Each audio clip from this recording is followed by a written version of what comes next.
It began with a silent 911 call, one that pierced the stillness of the night with a sense of urgency, yet offered no words, only a chilling, breathless pause. On the other end, dispatchers strained to listen, hoping for a voice, a whisper, any clue that could reveal what was happening.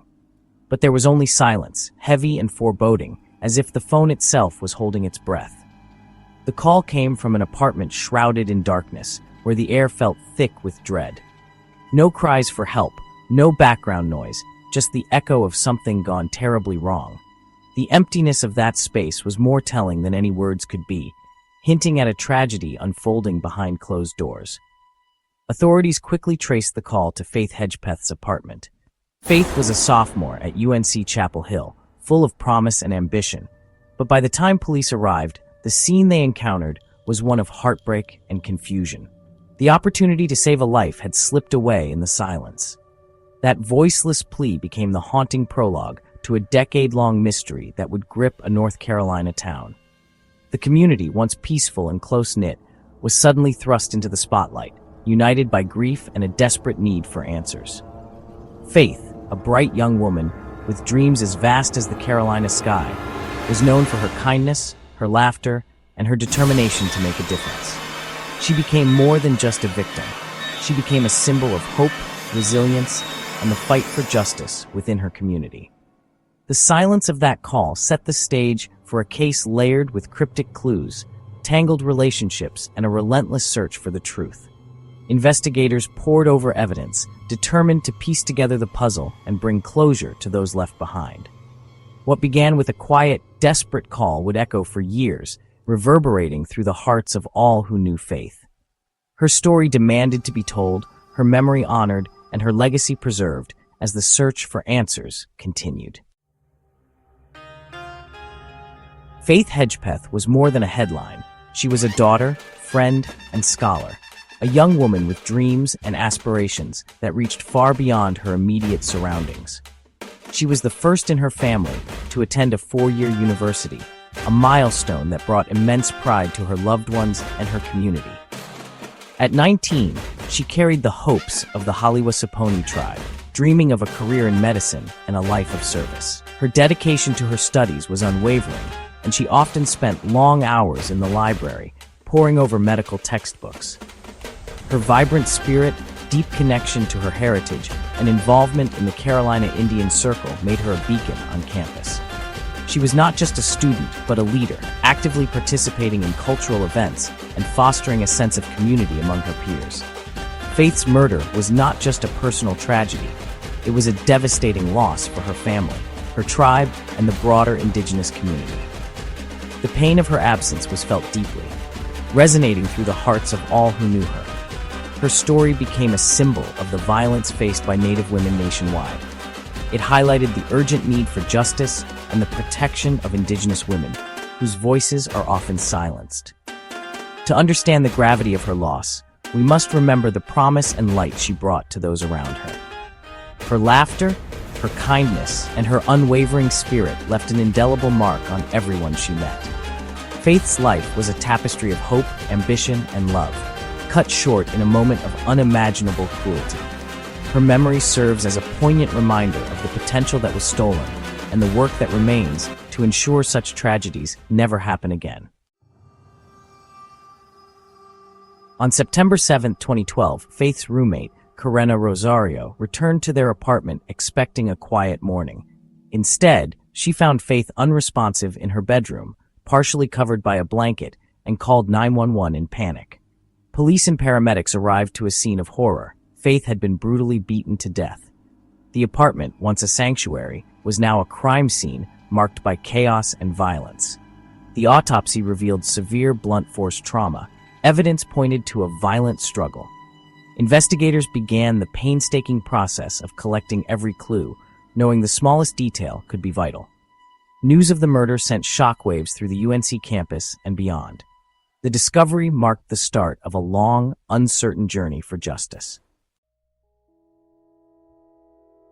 The investigation into Faith's murder was exhaustive. Hundreds interviewed, every lead chased, but no suspect emerged. Despite DNA evidence, there were no matches in national databases, and the case grew cold. Faith's family refused to let her memory fade, holding vigils and pushing for answers year after year. The community whispered theories, but concrete proof remained elusive. Police insisted the case was never truly cold, re-examining evidence and releasing new information to the public. The search for Faith's killer became a marathon, driven by her family's unwavering hope. For nearly a decade, the question remained, who took Faith's life and why? The crime scene spoke through its evidence. Male DNA, a chilling note, and bottles handled by the killer. DNA found in a rape kit and on bottles suggested the assailant was present for some time. The note, scrawled on a fast food bag, "I'm not stupid bitch, jealous," hinted at rage and a personal motive. Despite a clear DNA profile, there were no matches in CODIS, leaving investigators with a ghostly lead. Every fingerprint, fiber, and clue was preserved, waiting for technology to catch up. The evidence painted a grim picture, a brutal, personal attack fueled by anger and control. For years, these silent witnesses held their secrets, the puzzle incomplete. The case stalled, but the clues waited for the day they would finally reveal the truth. The breakthrough came nearly a decade later, not from a confession, but from forensic genetic genealogy. Investigators partnered with Parabon Nanolabs, using public ancestry databases to build a family tree from the unknown DNA. After painstaking research, they identified Miguel Enrique Salguero Olivares, who had lived in Chapel Hill at the time. He was not previously connected to Faith or the investigation. A direct DNA sample confirmed a perfect match. The ghost profile finally had a name. On September 16, 2021, Salguero Olivares was arrested and charged with first-degree murder. The arrest brought relief to Faith's family and marked a triumph for modern forensic science. Technology had succeeded where years of traditional detective work had failed. Salguero Olivares' arrest was a turning point, but the legal process proved slow and complex. Initially charged with first-degree murder, he was held without bond as the prosecution built its case. In 2024, new charges of burglary, rape, and sexual assault were added, clarifying the state's theory of a violent, predatory attack. Legal proceedings dragged on, complicated by unrelated charges and defense motions. As of October 2025, the trial has yet to be scheduled, with both sides preparing for a contentious battle. The arrest answered who, but the courts must now prove it beyond a reasonable doubt. Faith's family continues to wait for justice, their resolve unbroken. As the prosecution leaned on DNA evidence, the defense crafted a counter-narrative, casting suspicion on Faith's roommate, Karena Rosario. They demanded independent testing of key evidence, including a blood stain and items from the scene, hoping to challenge the state's case. The defense also sought to introduce witness testimony about Rosario's behavior the morning Faith was found. Their strategy: create reasonable doubt by suggesting police overlooked another possible suspect. By pointing to Rosario, the defense aims to muddy the waters and force the prosecution to rule out all alternatives. The upcoming trial promises a battle of narratives, with Faith's memory at the center. The search for truth continues as both sides prepare for a high-stakes courtroom showdown. Faith Hedgepeth's murder became a rallying cry for justice, shining a light on violence against Indigenous women. Her tragic story resonated deeply within communities, sparking conversations and movements that demanded change. The pain of her loss was felt far and wide, but it also united people in a common cause: to seek justice and ensure that no other family would have to endure such heartbreak. Her story, told through podcasts and documentaries, kept pressure on authorities and raised national awareness. These mediums became powerful tools, amplifying her voice and the voices of many others who have been silenced. The relentless coverage ensured that Faith's case remained in the public eye, making it impossible for authorities to ignore the call for justice. Faith's case is a stark reminder of the dangers faced by Native women and the need for systemic change. The statistics are alarming, and her story is just one of many.